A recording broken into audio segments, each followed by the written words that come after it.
Media sosial memang kini telah diramaikan lagi dengan Mang Rijik ya. Setelah sekian lama tenggelam keberadaannya ya. Apa kabar gitu. Pas muncul Mang Rijik ini viral ya dalam sebuah video, mungkin yang memvideokannya Mukibin atau siapa ya. Apa benar Mang Rijik ini meninggalkan Republik Indonesia? Soalnya dalam video itu mau berangkat ke bandara dengan keluarganya ya. Apakah mau ke luar negeri gitu, ke Garut atau kemana? Dalam hal ini tentunya saya juga sangat kepo melihat perkembangannya ini ya. Coba kita lihat dulu lah pada video berikut ini. Cekidot. Selamat jalan. Imamuna selamat jalan. Selamat jalan. Habibana semoga sampai dan selamat sampai tujuan. Ada tanggapan dari KSP ya, Kepala Staf Kepresidenan. Wah, keren. Dulu kan belum jadi KSP, sekarang udah jadi KSP, keren.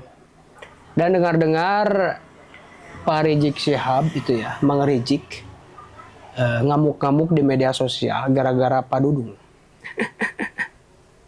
Karena Jenderal Baliho, cenah jadi presiden kena bisikan setan. Nah, dalam hal ini ternyata Mang Rijik itu sudah tidak ada efek yang sangat-sangat luar biasa, gak ada sekarang ya. Kalau dulu orang didoktrin oleh Mang Rijik dengan nama imam besar gitu, sekarang menjadi imam kecil atau imam unyil mungkin lah. Karena orang sudah tidak percaya lagi dengan dia. Dia hanya seorang yang tukang marah-marah gitu kan, sensitivismenya tinggi. Apa benar Islam digambarkan dengan tokoh yang seperti itu? Nah, dalam pernyataan Mang Rijik menuduh Pak Jenderal Dudung sebagai biang kerok daripada Pak Presiden menyuruh kabur ke Yaman, otomatis Pak Jenderal Dudung itu langsung memberikan tanggapan dengan sangat santai sekali. Coba kita lihat dulu nih ya. Presiden katanya kabur ke Yaman itu karena di belakangnya ada Jenderal Baliho itu kan. Ya kalau menurut saya, antara saya dengan Habib Rizik sudah nggak ada masalah sebetulnya. Ya sebetulnya dulu waktu saya menurunkan Baliho juga kan. Karena FPI itu kan waktu itu organisasi memang sudah dibekukan di tahun 2019. Nah yang menguatnya itu menurut saya karena ada ajakan-ajakan revolusi akhlak lah, yang kemudian akhirnya dari narasi-narasi yang disampaikan mengajak kemudian mengembangkan kegiatan-kegiatan yang menurut saya dan mengganggu persatuan dan kesatuan bangsa. Dan itu kita laporkan kepada Panglima TNI, ke Kepala Staf Angkatan, bahkan Gubernur pun tahu, Kapolri dan sebagainya. Maka dilakukanlah tindakan-tindakan oleh TNI Polri saat itu. Dan yang membubarkan itu kan Kemendagri, Menko Polhukam. Kalau masih ingat kata-kata saya pada saat di Monas, kalau perlu FPI bubarkan, dan benar dibubarkan gitu. Sebetulnya memang sudah dibekukan. Nah sekarang rame seakan-akan bahwa saya jadi KSP, kemudian akhirnya narasi dari Bapak Presiden itu muncul. Ya itu bukan dari saya, tapi artinya bahwa menurut saya bahwa ya Pak Rijik ya sudah tua lah, udah sama-sama tua. Ya marilah kita bangun bangsa ini dengan keteduhan, dengan tidak memprovokasi.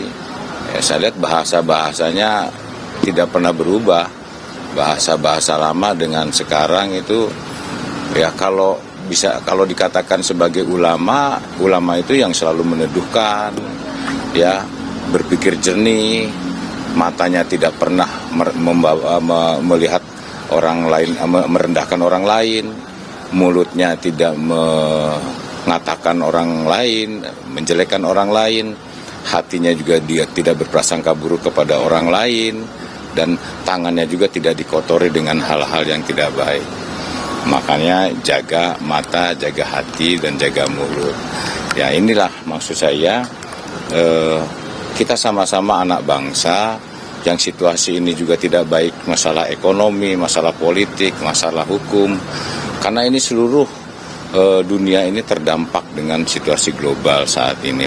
Nah, Indonesia dengan kepemimpinan Bapak Presiden ini berupaya sekeras mungkin bagaimana untuk mengendalikan stabilitas nasional ini. Mari kita sama-sama, tidak ada lagi permusuhan, tidak ada lagi saling curiga, ya, saling menfitnah. Nah, jadi itu sikap yang diperlihatkan oleh KSP, Kepala Staf Kepresidenan Bapak Jenderal Dudung ya. Jadi tidak terlalu serius menanggapi Mang Rizik ini, karena bagaimanapun juga apa yang dilontarkan oleh Mang Rizik ini adalah sebuah ekspresi kekecewaan, ekspresi kemarahan karena jenderal yang dibenci dari dulu malah diangkat menjadi KSP, Kepala Staf Kepresidenan. Otomatis Mang Rizik ini menilai apa yang dikatakan oleh Presiden, apa yang dilakukan oleh Presiden adalah bisikan daripada orang-orang di sekitarnya, termasuk di dalamnya Bapak Jenderal Dudung. Tetapi bagaimanapun juga itu tidak menunjukkan ya tokoh Islam yang baik gitulah. Masa kita mau mengikuti tokoh seperti itu? Lagian nggak ada musyawarah, nggak ada rapat-rapat ulama Indonesia meresmikan dia itu imam besar atau apa. Bahkan Bang Haji Roma Irama mengatakan ini luar biasa ya. Pak Rizik ini ya luar biasa sekali dalam dunia peraktingannya, sudah suhu gitu, sudah senior.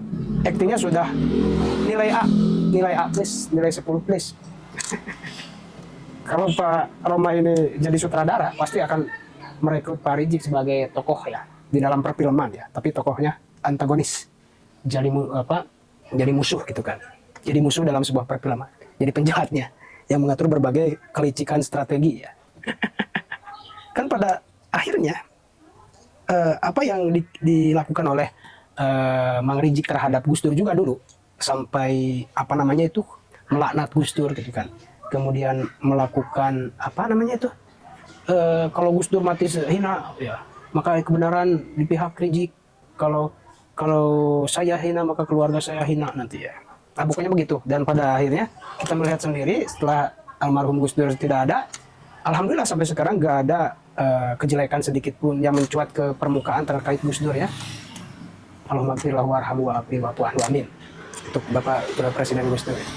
Dan sekarang masyarakat lagi menunggu apa yang akan terjadi di akhir cerita Rizik di Indonesia. Apakah benar akan langsung kabur ya sebagai bentuk, memang bentuk kekecewaan, sebagai bentuk kepengecutan atau bentuk kekalahan dia gitu kan. Bagaimanapun juga Rizik itu sekarang hanya sebagai macan, tapi macannya yang ompong. Kalau gigit pun nggak kena, malah geli. Geli kan kalau macan ompong menggigit gitu kan. Dalam hal ini ya, bagaimanapun juga Bapak Rizik dan golongannya itu EP yang sudah dibubarkan oleh pemerintah, tetap saja masih ada orang politikus ya, tokoh Indonesia yang membutuhkan kelompok mereka untuk menggulingkan beberapa tokoh yang lain. Jadi ini bisa jadi kepentingan bagi segelintir orang juga ya di kelompok ini. Saya juga mungkin kalau di atas bisa saja kadang membutuhkan kelompok seperti Rizik. Bagaimana menurut kalian? Apakah kalian berharap Bapak Rizik tinggal saja di Yaman atau gimana? Silakan baku hantam di kolom komentar. Terima kasih sudah menonton. Jangan lupa like, subscribe, dan tekan tombol lonceng. Bye bye.